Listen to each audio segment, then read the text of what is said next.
Syrian people look to return to Aleppo, places like that. They're blown to hell. There's no water, there's no electric power, there's no nothing. Stay out of there. Stay where you're at. It's bad. It's really bad.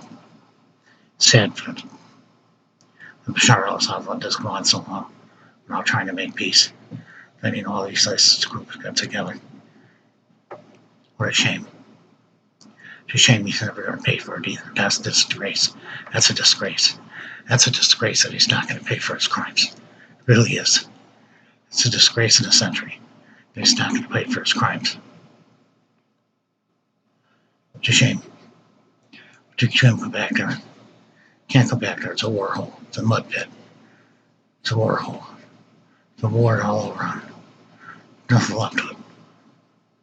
Bunch of dumb dozens. It's a million tons of empty concrete. Sadness in human life.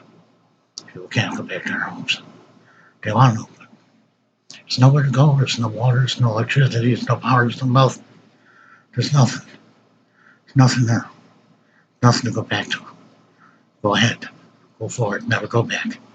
Go forward. Never go back. Go back. It never changes. Go back. It never changes. Bashar al-Assad, you never know when he's going to start another war after this one, especially with his big mouth. He's got protection of Vladimir Putin. Somebody ought to take him out. Somebody ought to take him out. Somebody ought to take him out. 7 big new things start for us. Thank you for watching.